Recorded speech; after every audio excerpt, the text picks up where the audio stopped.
Heading डाल दो L infinity space, L infinity space.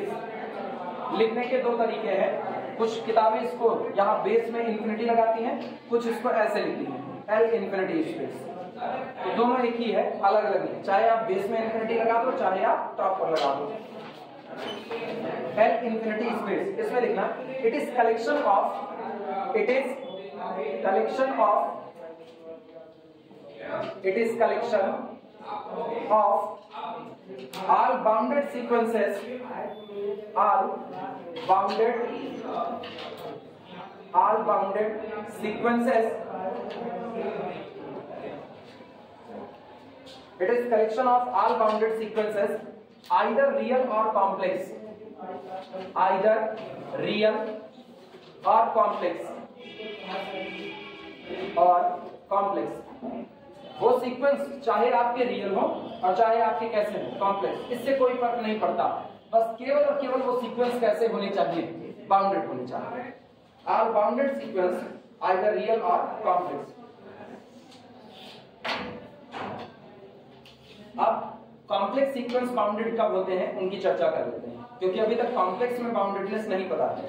हम लोग रियल में जानते हैं कि अगर आपको एक सीक्वेंस दिया जाए x1 x2 x3 so on xn so on, ये आपका एक रियल सीक्वेंस है, ठीक। तो ये सीक्वेंस बाउंडेड होता है इफ, यदि there exist a number capital M belong to real number set capital R such that कि हम कह सकें mod of xn is less than R equal to capital M for all small n belong to capital N।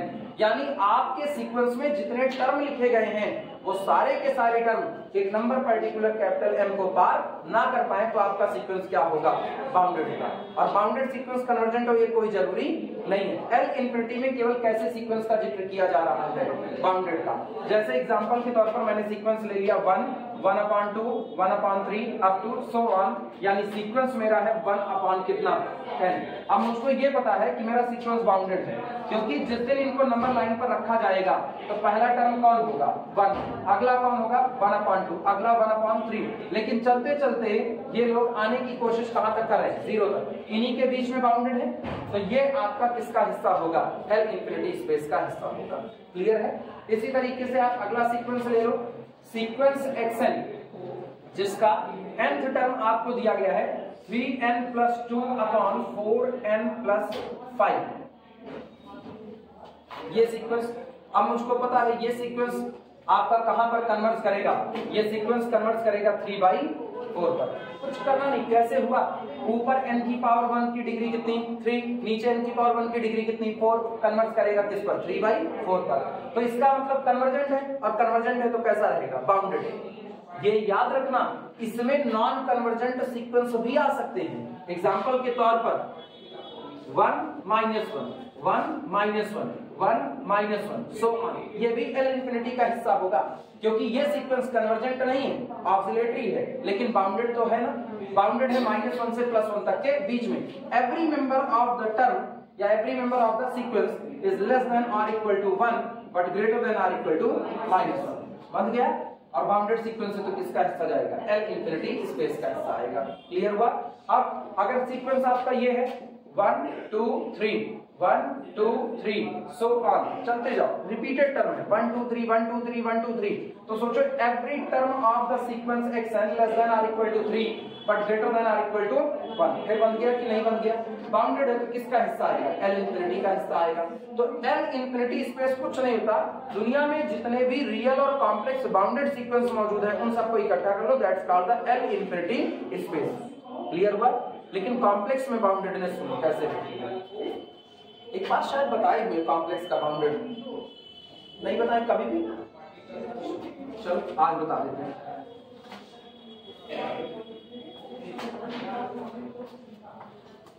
जैसे मान लो मेरे पास एक complex का sequence है, sequence Z1 Z2 Z3 up to so on Zn up to so on. अब हम ये नहीं कह सकते there exist a complex number, ये हम नहीं कह सकते, क्योंकि मुझको पता है कॉम्प्लेक्स की दुनिया में छोटा बड़ा नहीं होता है। कॉम्प्लेक्स की दुनिया में होगी तो इक्वलिटी होगी, नहीं तो इनइक्वलिटी नहीं हो सकती है। दो कॉम्प्लेक्स नंबर, आप एक ही बात करो, either Z1 is equal to Z2 और Z1 does not equal to Z2। आप ये नहीं बता सकते हो कौन बड़ा है और कौन छोटा है। फिर भी हम कॉम्प्लेक्स में बाउंडेड सीक्वेंस पढ़ते हैं। कैसे पढ़ते हैं वो सुनना। जितने टर्म आ रहे हैं इनमें से हर एक का मॉड पर्टिकुलर किसी एक नंबर से ऊपर नहीं जाना चाहिए बस। यानी देयर एग्जिस्ट, इसको आप कहोगे दिस सीक्वेंस इज बाउंडेड, ये सीक्वेंस आपका बाउंडेड कहलाएगा इफ यदि there exist capital M belong to real number set capital R such that कि mod of Zn less than R equal to M for all small n belong to natural number set. यानी आप mod of Z1 निकालो M से छोटा है, mod of Z2 निकालो M से छोटा है, मॉड ऑफ Z3 M से छोटा, मॉड ऑफ Z4 M से छोटा।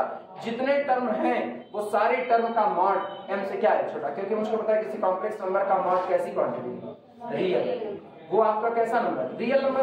तो अब आपका रियल नंबर ये कैपिटल M से छोटा है, तो आपका ये कॉम्प्लेक्स नंबर का सीक्वेंस क्या कहलाएगा, बाउंडेड सीक्वेंस कहलाएगा। क्लियर हुआ। ऐसे लोगों का कलेक्शन किसमें आएगा, ऐसे लोगों का कलेक्शन L इंफिनिटी बनाता है। क्लियर हुआ।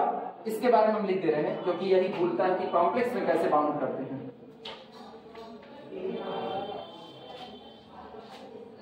नोट लगा देना, note a complex sequence, note में लिखना a complex sequence, a complex sequence Z1 Z2 Z3 up to so on Zn up to so on, ठीक, is bounded आपका कॉम्प्लेक्स नंबर का सीक्वेंस बाउंडेड कहलाता है if यदि देयर एग्जिस्ट यहां मौजूद हो capital M belong to real number set capital R such that जो इस तरह से हो कि mod of Zn is less than R equal to capital R for all small n belong to natural number set capital N। कौन सा, अच्छा capital N।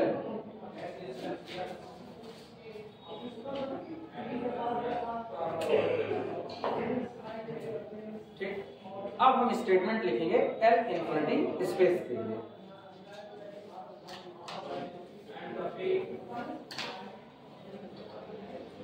Statement और बाद में इस स्टेटमेंट का वेरिफिकेशन देंगे। स्टेटमेंट है pair L infinity D is a metric space, जो आपका पेयर L इंफिनिटी D होता है, मतलब इस दिए गए मैपिंग के साथ आपका L इंफिनिटी जो होगा, ये जो सेट होगा, ये एक मीट्रिक स्पेस को बनाएगा। वेयर, जहां पर D देखना क्या है, where distance between x y is equal to, दो सीक्वेंस हैं, x कौन है, L इंफिनिटी से आएगा, y कहां से आएगा, L इंफिनिटी, और मुझको पता है L इंफिनिटी में केवल बाउंडेड सीक्वेंस बैठे हैं। तो इसका मतलब आप डिस्टेंस निकाल तो रहे हो, लेकिन इस बार आप डिस्टेंस किसके बीच निकालोगे, दो सीक्वेंस की। तुम सोचो मीट्रिक स्पेस के शुरुआत में भी तो हम लोग यही बात कहते हैं कि हम डिस्टेंस का जो थॉट है उसको इतना जनरलाइज कर देंगे कि हम किसी भी दो ऑब्जेक्ट के बीच की डिस्टेंस निकालेंगे। मैंने वहां ये नहीं कहा था दो पॉइंट के बीच की डिस्टेंस, वहां किसी भी दो ऑब्जेक्ट। आज सीक्वेंस कौन है, सीक्वेंस एक पॉइंट नहीं होता, एक परिवार होता है पूरा। आप नंबर को अरेंज कर देते हो एक रूल से, तो वो कौन है, सीक्वेंस है। तो इसका मतलब पहला सीक्वेंस x और दूसरा सीक्वेंस y, और डिस्टेंस निकाल रहे दो सीक्वेंस के बीच का। जब तक अभी तक हम लोग ये काम नहीं किए थे, अब तक हम लोग केवल पॉइंट के बीच का डिस्टेंस निकाल रहे थे। लिखना distance between x y is equal to, ये कैसे डिफाइंड है, is equal to supremum of mod xn minus yn such that n belong to natural number set capital N। ठीक, x इज इक्वल टू कौन है, x आपका है x1 x2 up to so on xn up to so on. ठीक, y कौन है, y आपका है sequence y1 y2 y3 up to so on yn so on, और ये दोनों बिलोंग करते हैं किससे, L इंफिनिटी से। तुम लिखो समझा रहे, टेंशन ना लो, बिल्कुल।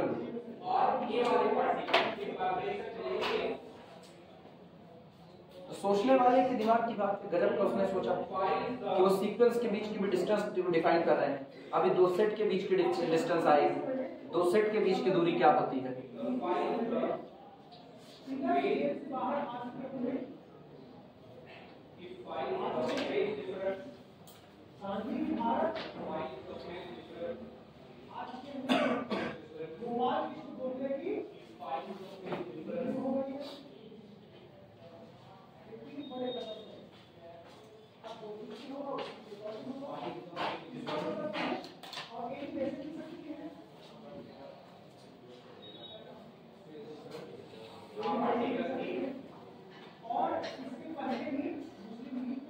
चले शुरू किया जाए, ध्यान देना। समझो दो सीक्वेंस के बीच की डिस्टेंस ये कैसे डिफाइन किए हैं। इन्होंने लिखा जैसे आपका पहला सीक्वेंस आपको मिले, पहला सीक्वेंस होगा, सीक्वेंस है 1/n, पहला सीक्वेंस, यानी इसको ओपन करके लिखे तो ये सीक्वेंस है 1, 1/2, 1/3, 1/4 अप टू सो ऑन। ये आपका पहला सीक्वेंस है। दूसरा सीक्वेंस हम ले रहे हैं सीक्वेंस 2/n, ये लिखा। तो सीक्वेंस 2/n का मतलब इसका पहला टर्म कौन है 2, अगला कौन होगा 2/2, दैट इज इक्वल टू 1। पहला n बराबर 1 के लिए 2/1, दूसरा n बराबर 2 के लिए 2/2, 2/2 का मतलब 1, फिर अगला कौन है 2/3, अगला 2/4, अगला 2/5 अप टू सो ऑन, चलता चला। अब ये करें आप अगर इन दोनों के बीच की डिस्टेंस चाहते हो, यानी distance between sequence 1/n and sequence 2/n, अगर आप इन दो सीक्वेंस के बीच की डिस्टेंस चाहते हो तो आप एक काम करो, आप यहाँ पर सुप्रीमा निकाल दो, लेकिन सुप्रीमा आप एक सेट का निकालोगे। सेट कौन, इन दोनों का डिफरेंस मॉड ऑफ 1 - 2 कॉमा इन दोनों का difference mod of 1/2 - 2/2 comma mod of 1/3 comma 2/3 corresponding up to so on, ये सेट आएगा। सोचो ये कौन है, ये है x1 - y1 का मॉड, ये कौन है x2 - y2 का मॉड, अगला कौन है x3 - y3 का मॉड। इस तरीके से आप करस्पॉन्डिंग टर्म का क्या निकाल लो डिफरेंस, और सारे डिफरेंस में से आप सबसे बड़ा डिफरेंस चुनो सुप्रीमा, वो इन दोनों सीक्वेंस के बीच की क्या होगी डिस्टेंस होगी। आई बात समझ में? तो बोलो मैक्सिमम डिस्टेंस क्या निकल करके आएगी 1, क्योंकि मुझको पता है इस सीक्वेंस का सबसे बड़ा टर्म 1, इसका सबसे बड़ा टर्म 2, अब दो में से एक गए 1, अब इसका डिस्टेंस धीमे धीमे कम होने लगेगी। क्यों कम होने लगेगी, क्योंकि नंबर लाइन पर देखना, ये है 1 तो अगला यहाँ आ गया 1/2, अगला यहाँ 1/3, बढ़ रहे हैं किसकी तरफ 0 की तरफ। इसमें क्या हाल है, इसमें पहला टर्म आपका कौन है, पहला टर्म आपका यहाँ बैठा है 2, और दूसरा टर्म क्या है 1, सबसे बड़ी दूरी ये आपको मिली। इसके बाद फिर 1 के बाद कुछ मिलेगा तो आपको क्या मिलेगा 2/3, 2/3 का मतलब 1 से कम, 1 से कम, यानी कि यहाँ कहीं पर होगा 2/3। अच्छा 2/3 1/2 से ज्यादा होगा या कम होगा, 1/2 से ज्यादा होगा या कम होगा, ज्यादा होगा। 2/3 बड़ा पड़ेगा तो किधर बैठेगा, इधर राइट साइड में, यहाँ कहीं पर होगा आपका 2/3। और वैसे भी तुम अगर कैलकुलेट करो इनका अंतर कितना 1, लेकिन इसके बाद इनका अंतर 1 - 1/2 दैट इज 1/2, कम हो गया कि नहीं हो गया, इनका अंतर और कम होगा, क्योंकि 2/3 और -1/3 कितना हुआ 1/3 और कम हुआ। इनका अंतर 2/4 - 1/4 और कम, अगले का 1/5, अगले का 1/6 और कम होता चला जा रहा है कि नहीं। तो सबसे बड़ा अंतर कहाँ मिलेगा, पहले वाले के डिफरेंस। तो दोनों सीक्वेंस के बीच की दूरी हम लोग क्या लिख देंगे, आई बात समझ में। इस तरीके से हम दो सीक्वेंस के बीच के डिस्टेंस को निकाल रहे हैं, और कहा जा रहा है जो आपने ये मीट्रिक डिफाइन किया है, ये जो मैपिंग आपने डिफाइन किया है, ये एक मीट्रिक होगा, और अगर ये मीट्रिक होगा तो पेयर L∞D आपका क्या बना लेगा, एक मीट्रिक स्पेस बना लेगा। चलिए शुरुआत करें प्रूफ करने की। सबको मीट्रिक समझ में आई कैसे डिफाइंड है।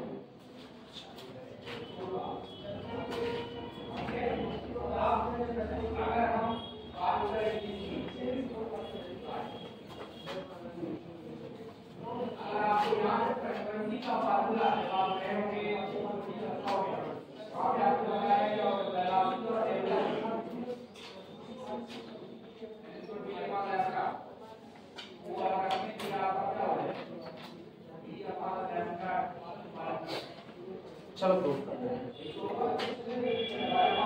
लेकिन सबसे पहला काम मुझको ये करना पड़ेगा, डी इज वेल डिफाइंड। जो मीट्रिक इन्होंने डिफाइन की हुई है हर बार, अब ऐसे में आपको ये काम करना पड़ेगा कि आपकी डिफाइंड हुई मीट्रिक कैसी है, वेल डिफाइंड। जैसे पिछले में हमने फ्रैक्चर में किया था, तो वहां पर मैंने कहा था जो सीरीज है वो कैसी है, कन्वर्जेंट है, कन्वर्जेंट है, तो वहां पर मेरे से वो फंक्शन कैसा होगा, वेल डिफाइंड। वैसे यहाँ पर हेडिंग डाल दो वेरिफिकेशन, हेडिंग डाल दो वेरिफिकेशन, और फिर हेडिंग डालना डी इज वेल डिफाइंड। पहली हेडिंग है वेरिफिकेशन, वेरिफिकेशन, और इसमें पहली हेडिंग है D is well defined, D is well defined।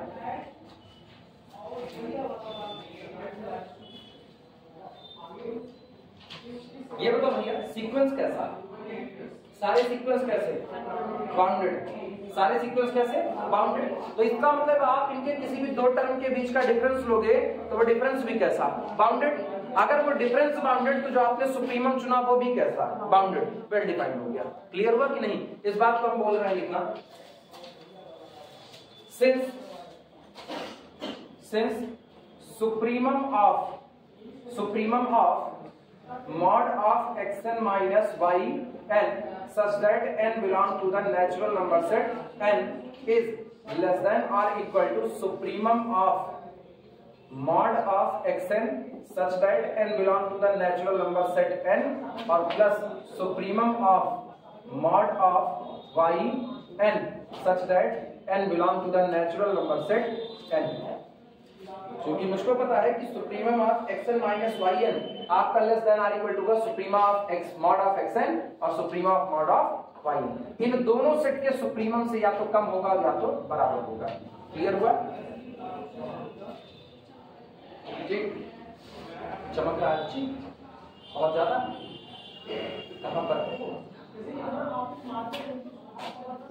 ये बोले क्या लिखा है, देखो लिखा गया सुप्रीमा of curly bracket mod xn minus yn such that n belong to n less than or equal to suprema of curly bracket mod xn such that n belong to n, ठीक, bracket के बाहर plus suprema of curly bracket mod yn such that n belong to n। Clear हुआ, ठीक। और ये बताओ bounded sequence, तो हर term आपका कैसा फाइनाइट, हर टर्म फाइनाइट, बाउंडेड सीक्वेंस हर टर्म कैसा फाइनाइट। तो इसका मतलब दोनों में जो भी सुप्रीमा आएगा ये भी कैसा फाइनाइट, ये भी फाइनाइट, तो दोनों का जोड़ भी कैसा फाइनाइट। बाउंडेड होने की वजह से ही इनके सुप्रीमम का जोड़ आपका कैसा आएगा फाइनाइट होगा। क्लियर है कि नहीं, लिख देना विच is finite, which is finite. और चूंकि ये फाइनाइट है इनका जोड़, तो इसलिए ये जो उससे छोटा है वो भी कैसा रहेगा फाइनाइट रहेगा। Which is finite as every sequence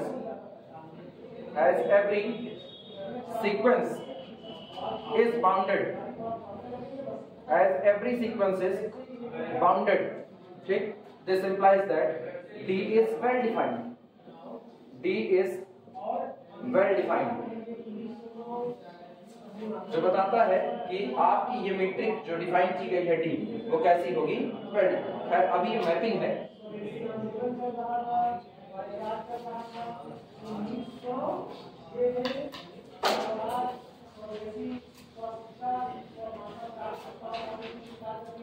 चलो अब हम लोग स्टेटमेंट के वेरिफिकेशन की शुरुआत करते हैं कि आपका ये क्लियर एक मैट्रिक्स स्पेस होगा।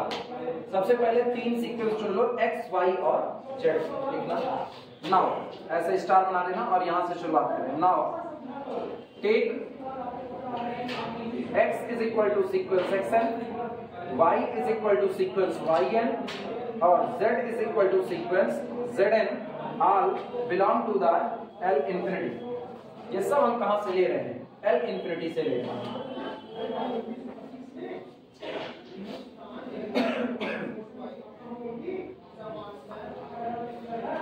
पहला नॉन नेगेटिव, फर्स्ट सब लोग जानते हो mod xn minus yn always greater than or equal to 0 for all small n belong to natural number set n। सहमत हो कि नहीं, हाँ या ना।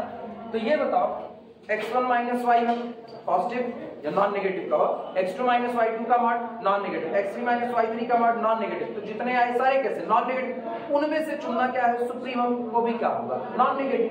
तो this implies that supremum of mod of xn minus yn such that n belong to capital N is greater than or equal to, हाँ या ना।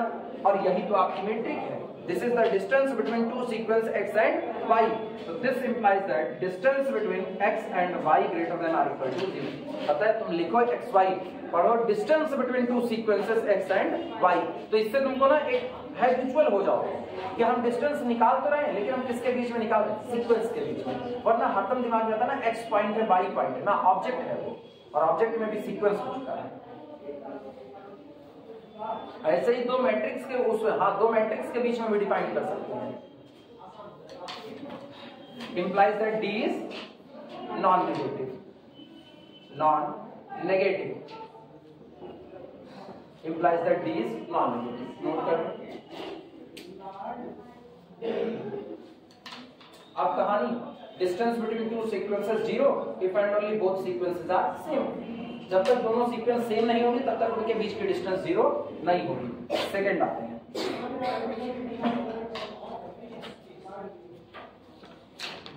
Now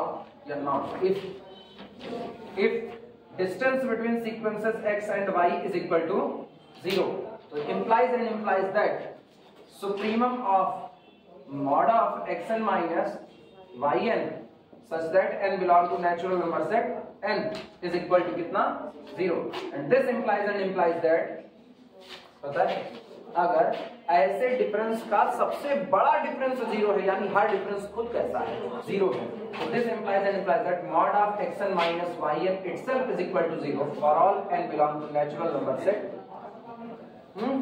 और अगर ऐसा हुआ तो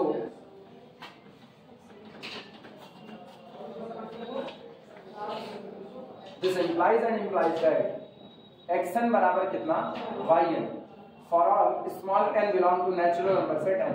अब सोचना x1 बराबर y1, x2 बराबर y2, x3 बराबर y3, xn बराबर yn, xn + 1 बराबर yn + 1। तो सीक्वेंस दोनों कैसे हो गए, बराबर हो गए कि नहीं? दोनों के करस्पॉन्डिंग टर्म बराबर हैं। दिस implies that ऐसे लिखेंगे x1, x2, so on, xn, so on is equal to y1।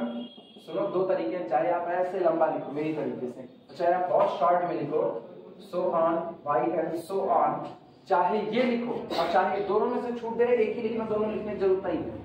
और implies that या सीक्वेंस xn लिख दो और इसको सीक्वेंस y। जनरल टर्म के बराबर है, तो पहला पहले के बराबर, दूसरा दूसरे के, तीसरा तीसरे के, याद आया? तो इसका मतलब दिस implies that ये कौन है x, ये कौन है y। लो शुरू किए डिस्टेंस बिटवीन x y बराबर 0, खत्म किए x बराबर y पर।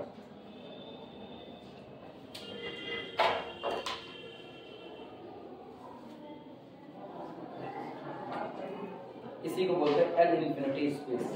एमएससी में बाकायदा पढ़ने को मिलेगा L1 space, L2 space, LP space, L infinity space, Hilbert space, हान बनाक स्पेस, बहुत स्पेस मिलेगा ना, जगह ही जगह है।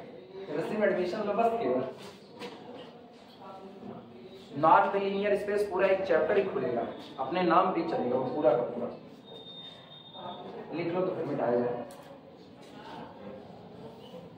और अगर नोट्स रखे रहे ना तो एमएसटी में जो पेपर टोपोलॉजी है, टोपोलॉजी में शुरुआती जो पहला यूनिट है वो मीट्रिक स्पेस है। डिट्टो ये कुछ अलग नहीं है, सब यही है। यही उठा करके तुमको पहली यूनिट पढ़नी नहीं पड़ेगी, पहली यूनिट एज इट इज यही उठा करके पढ़ ली। मतलब पूरी दुनिया पढ़ने की शुरुआत करे पहली यूनिट से, क्योंकि उन्होंने सही सलामत नहीं पढ़ा होगा। और तुम शुरुआत करो, जिसने भी सही सलामत पढ़ा वो सब दूसरी यूनिट से पढ़ना शुरू करेंगे, पहली यूनिट उनकी तैयार। और जिसने भी सही सलामत नहीं पढ़ा वो मेहनत करेगा पहली यूनिट पर, और तुम मेहनत कर रहे हो सेकंड यूनिट पर, आगे चल सकते मेन टोपोलॉजी में। बताया जाए इसको।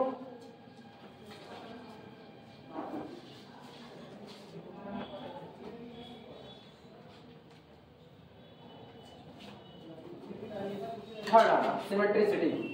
तीसरा distance between x y is equal to supremum of mod xn minus yn such that n belong to natural number set n is equal to supremum of, अदला बदली कर लो, mod of yn minus xn such that n belong to natural number set n। अब this is equal to क्या लिख सकते हैं, distance between y। Symmetric हो गया, implies that D is symmetric।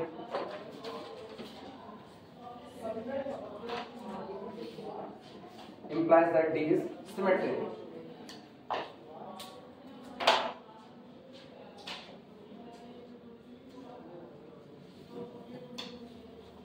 ना लिखाएगा तो दिक्कत ये होगी, अगर एग्जाम में कह दिया prove that L infinity with this metric is a metric space.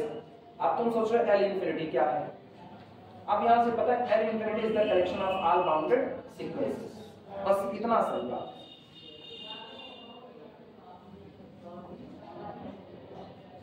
अभी C स्पेस आएगा, C0 स्पेस आएगा, दो और आते हैं ना, इसी में अभी वो भी करवा रहे हैं, C स्पेस C0, कुछ नहीं।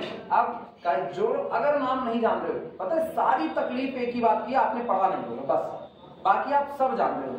जब हम कहेंगे C स्पेस तो पता है C फॉर होता है कन्वर्जेंट, C फॉर कन्वर्जेंट। इसका मतलब इस स्पेस में जितने सीक्वेंस आएंगे वो सब कैसे होंगे, कन्वर्जेंट।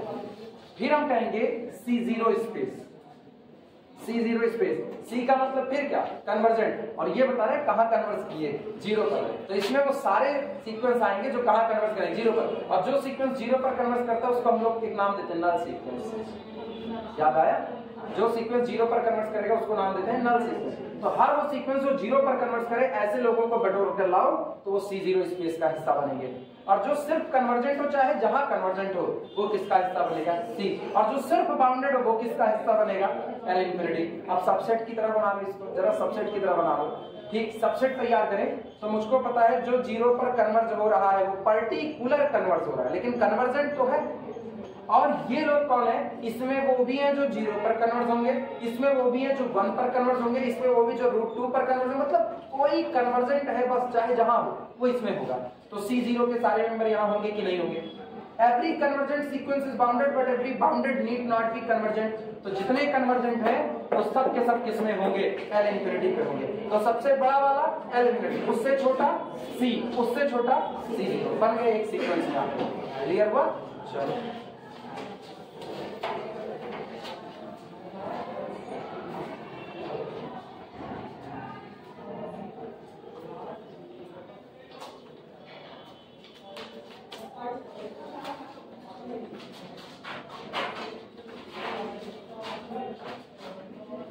लास्ट में ट्राइंगल इक्वलिटी आ चौथा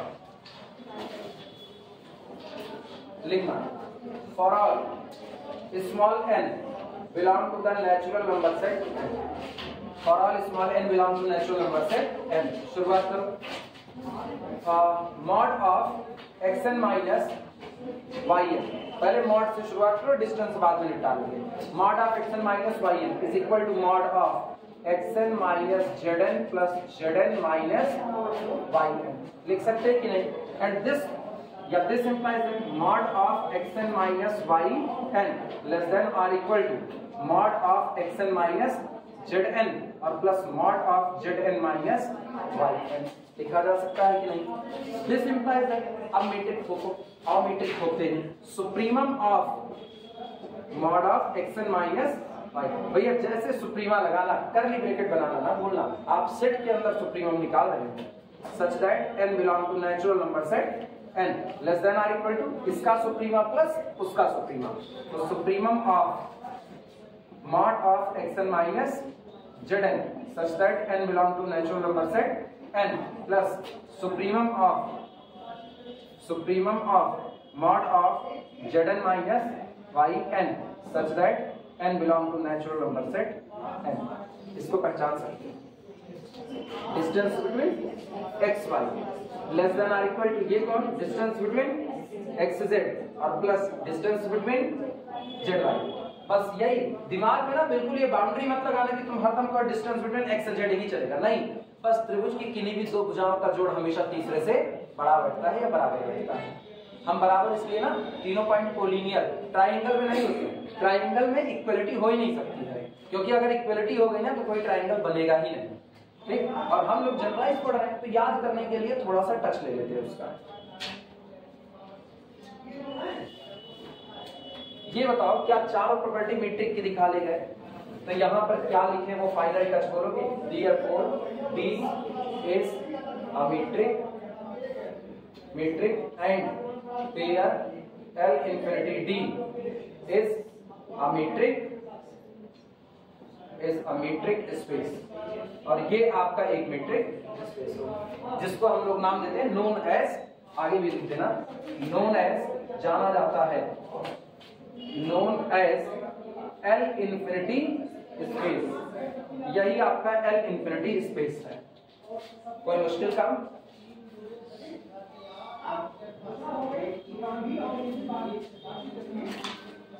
अच्छा मतलब बाकी के कंपैरिजन में ये चैप्टर आसान है, बहुत आसान है ना, फटाफट चल रहा है। आगे चल करके ये पहला चैप्टर बन जाएगा, थोड़ा आगे बढ़ेंगे बस खाली अगले में पहला चैप्टर बन जाएगा। वही लिमिट, वही फ्रंटियर, वही बाउंड्री, सब वही पढ़ाएंगे पूरा पूरा, मतलब जितना पहला चैप्टर पढ़ाएंगे पूरा पढ़ाना पड़ेगा, क्योंकि एग्जाम में जब पूछेगा तो एग्जाम में लिख के पूछेगा ना, ऑन रियल नंबर लाइन, तब इसका मतलब पहले चैप्टर में पूछ रहा है, ठीक। और अगर उसने कह दिया ना इन अ मीट्रिक स्पेस, तो मतलब वो आखिरी चैप्टर पूछ रहा है। और दोनों के बीच में अंतर है, दोनों में अंतर है। जब आप नॉर्मल दुनिया में बात करते हो तो आप सीधे बोलते हो every convergent sequence is quasi, every quasi sequence is convergent. Metric space में नहीं कहते हो। मीट्रिक स्पेस में उल्टा पुल्टा बात नहीं हो सकती कि आप दो तरफा बातें कर दो, एक बात होगी बस, और नहीं।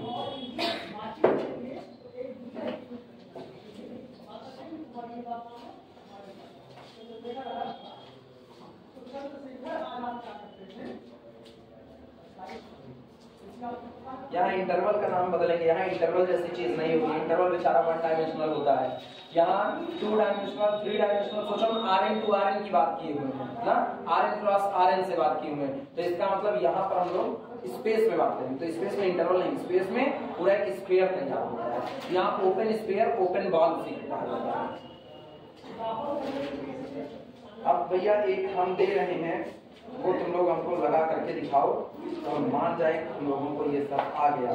हालांकि एक से हम नहीं जान पाएंगे, एक दो कुछ करने पड़ते हैं।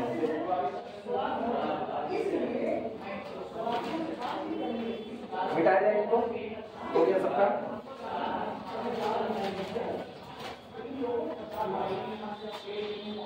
तबीयत खराब, तबीयत खराब, हाँ खांसी आ रही है, आराम से खांस सकती हो, कोई दिक्कत नहीं। ठंडी लग गई ना, अच्छा ठंडी तुमको लग कैसे सकती है? एक्टिवा तो ये चलाती है, आगे ये बैठती है, अच्छा तभी तो। तब जब किसी को ऐसे पहली बार, तो ये गलती तुम्हारी है, कुछ हो गया जुर्माना तुम्हारे ऊपर पड़ेगा। अच्छा पता है जब तक हम इसको देखे नहीं थे चलाते तब तक हम हमेशा ये सोचते थे एक्टिवा वही चला के आती ना, हम सोचते ही थे ये संभाल भी पाएंगे तुमको बैठा करके, ये नहीं संभाल पाएंगे, लेकिन बाद में हम देखे हम कि अच्छा ये तो पूरा कहानी उल्टी है। गाड़ी क्या देना सी space, C space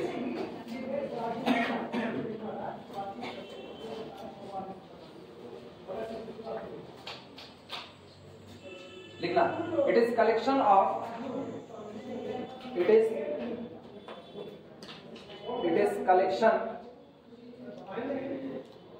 is collection of all convergent, it is collection of all convergent sequences,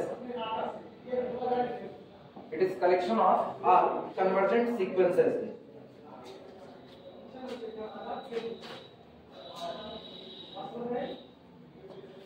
हो गया। और इसी तरह से C0 स्पेस, इसको लिख देना C0 स्पेस, दोनों की डेफिनेशन साइड बाय साइड लिख देना है। बोलिए, it is collection of, it is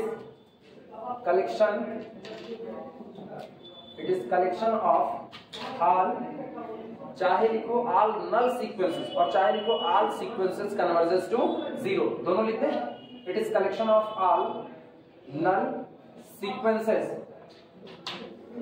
that is collection of,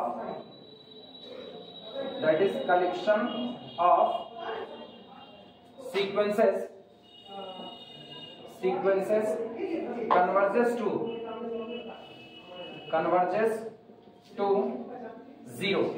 ये उन सीक्वेंस का कलेक्शन है जो कहां कन्वर्ट करते हैं, जीरो पर कन्वर्ट करते हैं। ठीक,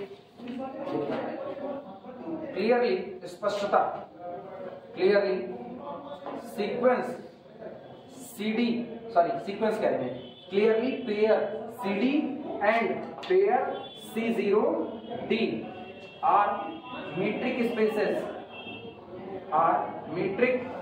spaces where जहां पर where D is equal या distance between x y is equal to, वही पुरानी वाली मैट्रिक डिफाइन करो, supremum of mod of xn minus yn such that n belong to the natural number set n, ठीक, and x is equal to sequence xn और y is equal to sequence yn। मतलब यहां भी sequence के बीच की दूरी ही निकाल रहे हैं, लेकिन सीक्वेंस के बीच की दूरी फिर पुराने तरीके से टर्म को घटाते जाओ, उनमें से क्या चुन लो, सुप्रीमम चुन लो। अब जिससे पूछेंगे वो मुझको बताएगा।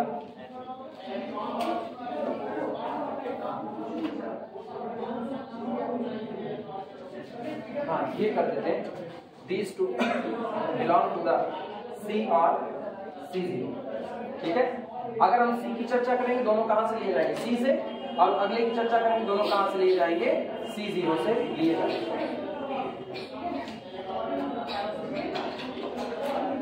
चलिए पूछे ना, तुम्हारी तबीयत खराब है गरिमा जी, सुनो ये बताओ कैसे साबित करेंगे कि ये एक मैट्रिक स्पेस होगा। चारों प्रॉपर्टी दिखानी पड़ेगी। काजल, कैसे साबित करेंगे कि ये एक मैट्रिक स्पेस होगा? आप ठीक है, कैसे साबित करेंगे? अब हम करें ऐसे ही रफली कि मेरे को बताओ, हमने ये सवाल दिया तुमको 1 नंबर में, ये सवाल दिया 1 नंबर में, ऐसे ही जहां खड़े हैं और हम तुमसे पूछ रहे बताओ ये एक मैट्रिक स्पेस है या नहीं है? हाँ हाँ हाँ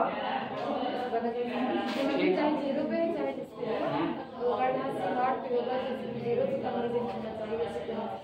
हाँ साक्षी क्या करें, मुझको ये दिखाना है कि ये एक मैट्रिक स्पेस है, मन यही इसको दिखाना है कि एक मैट्रिक स्पेस है। कैसे लिखे कि ये मैट्रिक स्पेस है? एग्जाम में नहीं देना है, बस मुझको दिखाना है, तुम लोगों को ये समझाना है कैसे कहते हैं कि मैट्रिक स्पेस है। चारों गीतांजलि, हाँ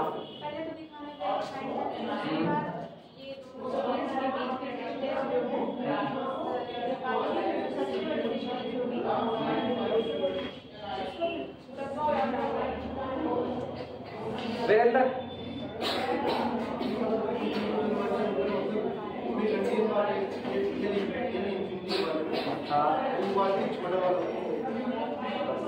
इतना ही चाहिए मुझको ना। ऊपर हमने एल इंफिनिटी में किनको रखा, बाउंडेड को, समझे बच्ची? सवाल था ही नहीं, सवाल तो ये था ऊपर सारे लोग एल इंफिनिटी में कंटेंट है, क्योंकि एल इंफिनिटी अपने अंदर में किसको रखता है, बाउंडेड वाले को। और अभी अभी हम इसीलिए बार बार बोल रहे थे every convergent sequence is bounded. तो जब एवरी कन्वर्जेंट सीक्वेंस बाउंडेड है तो यहाँ जो सीक्वेंस लिखा गया ये भी कौन है, बाउंडेड। मैट्रिक मैंने थोड़ी ना बदली, मैट्रिक तो वही है, इसका मतलब ये ऑलरेडी एल इंफिनिटी में डन हो चुका है। क्लियर हुआ कि नहीं? ये बेचारा और पर्टिकुलर केस है, ये लोग सिर्फ कन्वर्जेंट हैं, ये कह रहा है हम कहाँ कन्वर्जेंट हैं, 0 पर। तो मेरे को पता है अगर आप कन्वर्जेंट हो तो आप कौन हो, बाउंडेड। अब सोचो हम इसके पहले ही इसी न्यूमेरिकल को लिखने के लिए हिंट दे चुके थे, इसके पहले ही ये कहाँ कन्वर्ज करेगा, 0। ये सिर्फ कन्वर्जेंट हो तो ये इसमें कंटेंट है, ये कन्वर्जेंट है तो क्या होगा, बाउंडेड। बाउंडेड है तो कहाँ कंटेंट होगा, एल इंफिनिटी में। तो इसका मतलब मेन बात किसकी है, एल इंफिनिटी की बात है। क्लियर हुआ कि नहीं? एग्जाम में आएगा तो तुमको चारों प्रॉपर्टी दिखानी पड़ेगी, मुझको बताना होगा तो केवल एक बात कहनी पड़ेगी, these two already contained in the L infinity which is a metric space। और इसी मैट्रिक के साथ ये लोग भी क्या बना लेंगे, मैट्रिक स्पेस, बदलने वाला कुछ नहीं है। क्लियर हुआ? लिखना चाहो लिखिए, बोले जस्टिफिकेशन लिखना, इसमें लिखना जस्टिफिकेशन, जस्टिफिकेशन।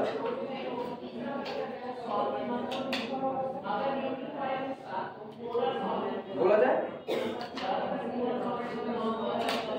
बोलिए, लिखना as we know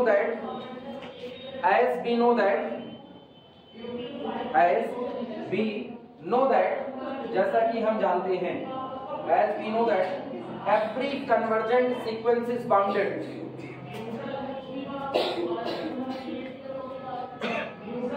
As we know that every convergent sequence is bounded. Her convergent sequence कैसा होता है? Bounded. ठीक. So these two spaces. So these two spaces. वैसे spaces कहना गलत होगा.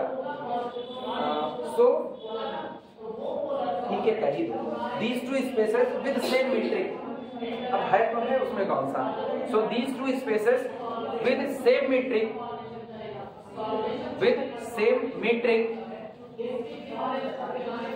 must contain. So these two spaces with same metric must contain in L infinity. In L infinity. ये दोनों किसमें तैयार होंगे? L infinity में. ठीक. So proof is same. So proof is same. इसलिए इनका जो प्रूफ किया जाएगा वो बिल्कुल सेम तरीके से किया जाएगा. So proof is same as in L infinity. So proof is same as in L infinity. मतलब कल को एग्जाम में तुमको ये साबित करना हो, ये साबित कीजिए C स्पेस और C इंफिनिटी स्पेस इस मैट्रिक के साथ एक मैट्रिक स्पेस है. पता है क्या करना? केवल और केवल एक काम करना, जो ऊपर मैट्रिक को वेल डिफाइंड में फाइनाइट लिखे हो ना, वहीं पर कन्वर्जेंट लिखे. बात ही खत्म है. और पूरा प्रूफ वही छाप देना, कुछ करने की जरूरत नहीं है. आई बातें समझ में? चले आगे. हम इसका प्रूफ नहीं करवा रहे.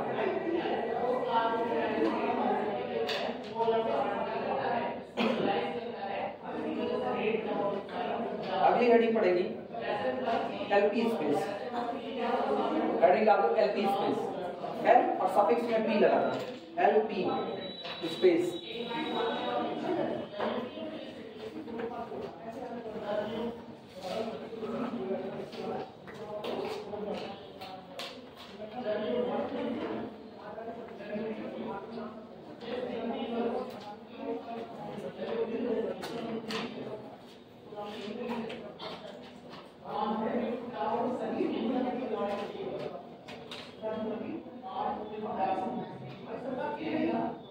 LP space. यही सब बाद में आगे चल करके ना तुमको L1 स्पेस, L2 स्पेस ये लोग मिलने लगेंगे. अभी फिलहाल एलपी स्पेस इसमें लिखना. एलपी स्पेस में it is collection of all sequences. It is collection of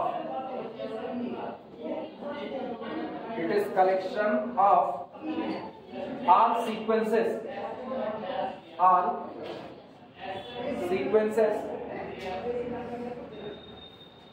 X which is equal to sequence xn such that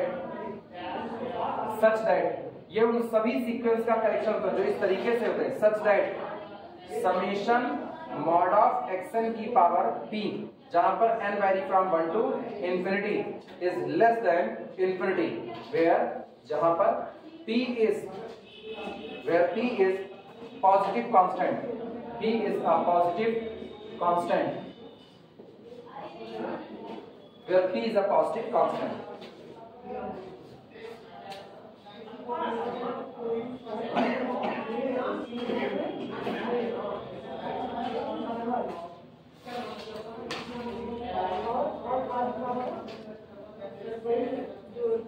अभी मैंने मैट्रिक नहीं डिफाइन किया. अभी मैंने केवल और केवल एलपी आपका जो होता है एलपी स्पेस वो होता क्या है उसके बारे में बात करेंगे.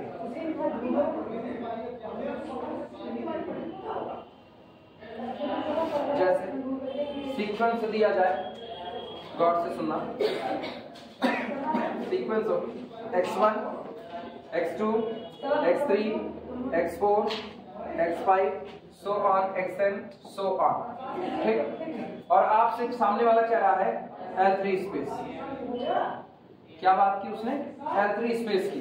तो P बराबर कितना ले लिया, 3। जब P बराबर 3 लिया तो इसका मतलब ये है कि आप इनमें से हर एक का मॉड निकालो, जितने टर्म है सबका मॉड निकालो और उसकी पावर कितना करो, 3 करो। यानी मॉड x1 की पावर 3, उसमें ऐड करो मॉड x2 की पावर 3, उसमें ऐड करो मॉड x3 की power 3 plus up to so on plus mod xn की power 3 plus up to so on. क्या ये एक इनफाइनाइट सीरीज बन रही है कि नहीं? आपकी ये सीरीज का जो सम निकल करके आए, ये पूरा का पूरा जोड़ लेस देन कितना चाहिए, इंफिनिटी। लेस देन इंफिनिटी का मतलब है ये सम आपका कैसा निकल करके आए, फाइनाइट निकल करके आए। ऐसे सीक्वेंस को आप इकट्ठा करो, ये सीक्वेंस का कलेक्शन आपका क्या कहलाएगा, L3 स्पेस। और एक दो सीक्वेंस ऐसे नहीं होते, कहां कन्वर्ट कर रहे हैं, ये टोटल सम कितना आ रहा है उससे मतलब ही नहीं है। जैसे हम सीक्वेंस पा जाएं, sequence 1, 1/2, 1/3, 1/4 up to so on, sequence मिला। अब हम इस सीक्वेंस के लिए एक इनफाइनाइट सीरीज बनाएं। चूंकि ऑलरेडी सारे टर्म पॉजिटिव हैं, जब ऑलरेडी सारे टर्म पॉजिटिव है तो इसको मॉड बैठाने की आज कोई रिक्वायरमेंट नहीं है। तो इसके लिए जो सम तैयार होगा वो होगा 1 की पावर p प्लस 1/2 की पावर p, और सॉरी p बराबर कितना लिए, 3, 1 की पावर 3, 2 की 1/2 की पावर 3, 1/3 की पावर 3, 1/4 की power 3, so on, plus 1/n की पावर 3 प्लस सो ऑन। आपको पता है हर टर्म लगातार कम होता जा रहा है, लगातार। ये है 1/2 दूनी 4 दूनी 8, और ये कौन है, 3 त्रिका 9 त्रिक 27, ये 1/8, ये 1/27, 4 चौक 16 चौका 64, 1/16 और कम हुआ, लगातार डिक्रीज हो रहा है। तो सीरीज के कन्वर्जेंट होने के लक्षण नजर आ रहे हैं कि नहीं? अगर सम लगातार बढ़ता जाए तो सीरीज डाइवर्स करने के लक्षण है, और कम होता जाए तो कन्वर्ट करने की, होगी नहीं होगी वो बात की चर्चा है। वो तो जब हम लोग सीरीज की कन्वर्जेंसी और सीरीज की डाइवर्जेंसी पढ़ते हैं तब पता चलता है कौन सी सीरीज कन्वर्जेंट है, कौन सी डाइवर्जेंट। लेकिन मान लो तुमने इस पूरी सीरीज को देखा और ये सीरीज कन्वर्जेंट आ गई और इसका सम कितना आता है, L1 आता है, तो मेरा ये जो सीक्वेंस होगा ना 1, 1/2, 1/3, 1/4 सो ऑन, ये मेरा L3 स्पेस का मेंबर हो जाएगा। आई बात समझ में? तो अकेला ये थोड़ी होगा, कांस्टेंट सीक्वेंस है, तो कांस्टेंट सीक्वेंस 1/2, 1/2, 1/2 सो ऑन आया ना। अब आप सब पे पावर कितनी लगा रहे हो, 3, तो 1/2 की पावर 3 प्लस 1/2 की पावर 3 प्लस 1/2 की power 3 plus so on plus 1/2 की पावर 3 प्लस सो ऑन। ये बताओ शुरू के n टर्म को जोड़ो, शुरू के n टर्म, तो यहां से लेकर के यहां तक n टर्म है कि नहीं है, ये जोड़ आपका कौन हो गया, SN। सीक्वेंस ऑफ पार्शियल सम याद आ रहा है किसी को, सीक्वेंस ऑफ पार्शियल सम, तो SN आपका हो गया n/2 की पावर 3। आप लिमिट अप्लाई करो, लिमिट n अप्रोचेस टू कितना, infinity. Limit n approaches to infinity किया तो ये बना limit n approaches to infinity n/2 की पावर n। क्या ये लिमिट इंफिनिटी बाय इंफिनिटी का फॉर्म है? अगर ये इंफिनिटी बाय इंफिनिटी का फॉर्म है तो आप इसको किसके लिए डिफरेंशिएट करो, n के लिए करो ऊपर डिफरेंशिएशन, तो कितना आया, लिमिट 1/2 की पावर 2। अब ये n/2 की पावर 3 है। मुझको पता है जैसे जैसे n बढ़ता जाएगा, जैसे जैसे n बढ़ता जाएगा वैसे वैसे ये इंक्रीज करता जाएगा, ये कहां पहुंच जाएगा, इंफिनिटी। सीक्वेंस ऑफ पार्शियल सम जो आपने निकाला उसका जनरल टर्म Sn आपका कहां पहुंचा, इंफिनिटी। तो आपकी मेन सीरीज भी कहां पहुंच रही है, इंफिनिटी। डाइवर्स कर गया तो इसका मतलब 1/2, 1/2, 1/2 ये मेरे L3 स्पेस का हिस्सा। क्लियर हुआ कि नहीं हुआ? जबकि एक नजर में लग रहा था कि 1/2 की 3, 1/2 की 3 वो तो एक ही बात, लेकिन तुम सोचो हो क्या रहा है, 2 दूनी 4 दूनी 8, 1/8 में 1/8 जोड़ दो, 1/8 में 1/8 कितना आया, 2/8 मतलब 1/4। बढ़ गया कि नहीं बढ़ गया? फिर आप 1/8, 1/8, 1/8, 1/8 4 बार जोड़े तो कितना आया, 4/8 मतलब 1/2। सम बढ़ गया कि नहीं? तुम सोचो लगातार टर्म जुड़ रहे हैं, जब आप सेम चीज जोड़ते हो ना, सेम चीज, तो टर्म इंक्रीज करते हैं। आपने एक बार कुछ जोड़ा, अगली बार उससे कम जोड़ा, अगली बार उससे कम जोड़ा, अगली बार उससे कम, अगली बार उससे कम, आप लगातार और कम जोड़ते जा रहे हो। जब आप और कम जोड़ते हो, एक दिन ऐसा है कि आप इतनी छोटी क्वांटिटी जोड़ो अप्रॉक्सीमेट इक्वल टू 0, तो सम रुक रहा है कि नहीं रुक रहा है? इसीलिए ये डाइवर्स कर गया और ये आपका कैसा हो जाएगा, कन्वर्स कर सकता है। क्लियर हुआ? क्योंकि गौर करो इसके टर्म लगातार छोटे होते जा रहे हैं और आप पावर बढ़ा के उनको और छोटा कर रहे हो, तो ये बड़े तेजी से जीरो की तरफ उड़ रहे हैं, हाँ है ना? तो ये कन्वर्स कर सकता है लेकिन ये कन्वर्स नहीं कर सकता है। क्लियर हुआ? अगर आपका कांस्टेंट सीक्वेंस, तो ये मेरा L3 का हिस्सा नहीं आएगा। अगर मैंने कांस्टेंट सीक्वेंस 1 1 1 1 1 1 सो ऑन कर दिया, ये तो बिल्कुल ही नहीं करेगा। क्यों? 1 की पावर 3 कितना? 1 1 की पावर 3 1 1 प्लस 1 प्लस 1 प्लस 1 लगातार इंक्रीज कर रहा है, तो क्या ये कभी कन्वर्स कर पाएगा? नहीं। इस सीरीज में सीरीज का जोड़ कभी फाइनाइट नहीं हो पाएगा। जब सीरीज का जोड़ फाइनाइट नहीं हो पाएगा तो ये L3 का हिस्सा नहीं आ सकता। तय हुआ? L3 में कौन कौन आ सकता है?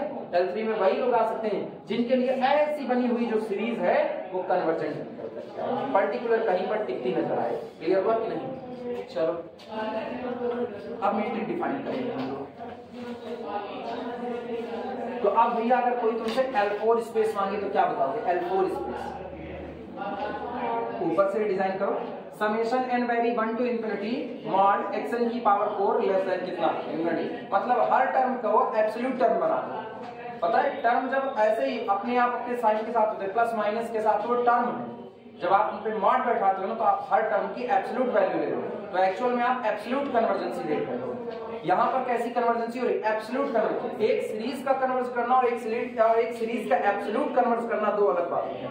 एक सीरीज आप लिखो इस तरीके से 1 minus 1 plus 1 minus 1 plus 1 minus 1 plus 1 minus 1 so ये सीरीज ऑक्सिलेट कर जाएगी, ऑक्सिलेट करेगी। कर रहे हैं कि नहीं कर रहे? तुमको लगेगा सब कट जाएंगे? नहीं, डिपेंड करेगा इवन या ऑड, हाँ है ना? अगर संख्या इवन होगी तो इवन में पेयरिंग पॉसिबल है, ऑड में एक छूटेगा तो या तो +1 टिकेगा या तो -1, कोई एक छूटेगा। तो इसका मतलब अभी सीरीज क्या करेगी? ऑक्सिलेट।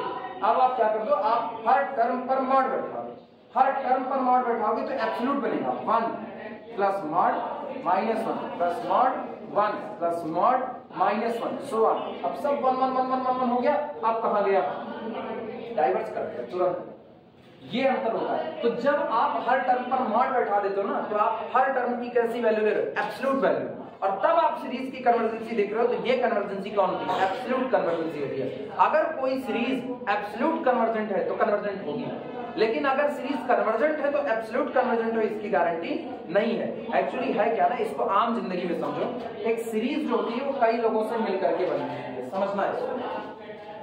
वो सारी चर्चा तो हो जाएगी, तो मैट्रिक स्पेस है ही, इनकी भी बात कर ही लेते हैं। मान लो सीरीज के टर्म है x1 plus x2 plus x3 plus so on plus xn plus so on. ये सीरीज के टर्म है, plus plus plus plus sign से जोड़ दिया मैंने सारी सीरीज। ये पॉजिटिव नेगेटिव भी हो सकता है, पॉजिटिव नेगेटिव हो सकते हैं।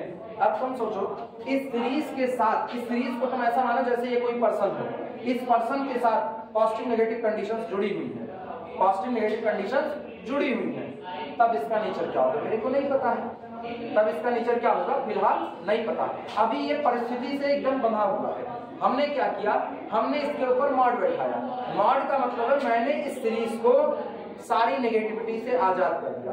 अगर ये एक पर्सन है, ये बेचारे के ऊपर कर्जा लोन वगैरह है, ये सब के बारे में सोच रहा है, मैंने इसको आजाद कर दिया, तुम आजाद हो, जो मर्जी तुम वो करो, तुमको कभी पैसे की तंगी होने नहीं पाएगी। तो ये mod x1 plus mod x2 plus mod x3 plus so on plus mod xn plus so on. सोचो अब ये पूरी तरह पॉजिटिविटी से भर गया, लेकिन पॉजिटिविटी से भरने के बाद भी ये इंफिनिटी नहीं पहुंच रहा, ये कहीं ना कहीं चलते चलते रुक जा रहा है। तो जिसको आपने फ्री फ्रॉम एवरी टेंशन कर दिया, उसके बावजूद उसका परफॉर्मेंस इंफिनिटी नहीं जा रहा, तो कंडीशन से बंधे होने पर क्या उसका परफॉर्मेंस इंफिनिटी जा पाएगा? तब तो और भी नहीं जा पाएगा। तो इसका मतलब अगर ये कन्वर्जेंट है तो ये कन्वर्जेंट होगा, लेकिन अगर ये डाइवर्जेंट है तो ये कन्वर्जेंट हो सकता है। ऐसा है कि आपकी एब्सोल्यूट कन्वर्जेंसी ना आए, ये डाइवर्जेंट हो जाए, लेकिन ऊपर वाली सीरीज आपकी कैसी जाए? कन्वर्जेंट हो जाए। इसी को एब्सोल्यूट कन्वर्जेंसी बोलते हैं कि अगर आपकी ये सीरीज कन्वर्जेंट है तो ऊपर वाली कन्वर्जेंट आएगी। क्लियर हुआ कि नहीं?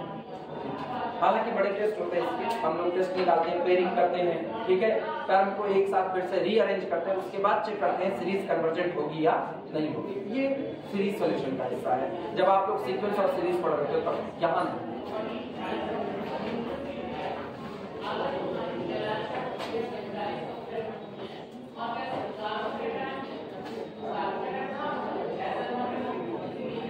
सीक्वेंस सीरीज होगी अगर ना उस एग्जाम में, उसके पैटर्न में अगर सीक्वेंस सीरीज होगी तो मान के चलना सीरीज से कुछ आएगा तो एब्सोल्यूट कन्वर्जेंस आएगा, वो डेट श्योर रहता है। ये कैसा है, कौन सा चार पूछना था, दो से दो सीरीज ना, आप दो जो सीरीज वाले हैं उसमें से एक हमारा एब्सोल्यूट कन्वर्जेंस रहेगा, ये फिक्स है निश्चित तौर लिखना। डिफाइन, अब हम मीट्रिक को डिफाइन कर रहे हैं। डिफाइन, यहां तक मैंने केवल और केवल एलपी स्पेस को डिफाइन किया, अब मीट्रिक डिफाइन कर रहे हैं। डिफाइन, पहला दो मीट्रिक डिफाइन कर रहे हैं। Define D, distance between x y, x y कौन है, एक्स वाई कौन है, सीक्वेंस, तो distance between two sequences x y is equal to summation mod of x n minus y n की power p whole to the power 1/p, ठीक, जहां पर p greater than or equal to 1। दूसरा d star, distance between x y is equal to summation mod of x n minus y n to the power p, ठीक, और यहां पर p आपका है less than 1 but greater than 0।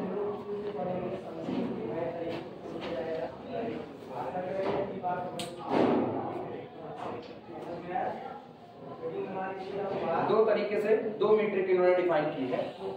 पहला इन्होंने कहा जब distance between x and y n निकालनी है तो आप पहले एक काम करो, दोनों सीक्वेंस के करस्पॉन्डेंस टर्म का डिफरेंस निकालो। हम इसको डिफरेंस बोल रहे हैं, सब्सट्रैक्शन नहीं, क्योंकि मॉड लगा है ना, मॉड डिफरेंस होता है, अंतर। दोनों ही सीक्वेंस के करस्पॉन्डिंग टर्म का डिफरेंस निकालो। डिफरेंस निकालने के बाद पावर कितना कर दो p, और सारे डिफरेंसेस को जोड़ करके उसका p रूट निकालो। उसका क्या निकालो, p root, that's the distance between these two sequences।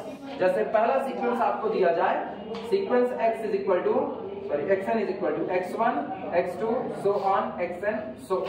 दूसरा सीक्वेंस दिया गया y1 y2 so on yn so on. ये दिया गया, क्या है ना, अगर आपको इन दोनों सीक्वेंस के बीच की डिस्टेंस निकालनी है, कौन से मैट्रिक्स से, ऊपर वाले मैट्रिक्स से, तो आप पहले एक काम करो, इनका डिफरेंस निकालो, मॉड x1 माइनस y1, और पावर कितनी लगा दो, p। जैसे L3 स्पेस है तो पावर कितनी, 3, L4 होगा तो पावर 4।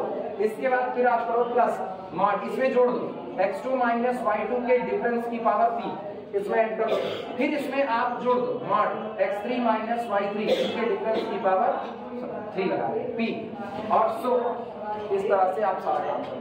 क्लियर हुआ कि नहीं? ये जो पूरा निकल करके आ रहा जोड़, इसको आप क्या करो, ऐड करो, और ऐड करने के बाद जो नंबर आए उस नंबर का क्या निकाल लो, this is the distance between two sequences. और नीचे वाले में यही काम क्या करना है, नीचे वाले में केवल और केवल ये p पावर नहीं करनी है, आपको केवल इनको जोड़ देना है, अगले में केवल इनको, लेकिन इस बार शर्त करें p आपका 0 से 1 के बीच में होगा, मतलब डिफरेंस का p थ्रू, डिफरेंस का p, power p power p power p power p। जैसे आप p कौन होगा, अगर 1/3 हुआ तो इस डिफरेंस का 1/3 रूट, इस डिफरेंस का थर्ड रूट, इसका थर्ड रूट, सबका थर्ड रूट निकाल करके क्या कर दो, जोड़ दो, ये distance between x y, so that both are metric, so that d and d star देख देना, so that d and d star both are metric on LP, so that दिखाइए, so that d and d star both are metric on LP, so that d and d star both are metric on LP, दोनों LP पर क्या है, metric है।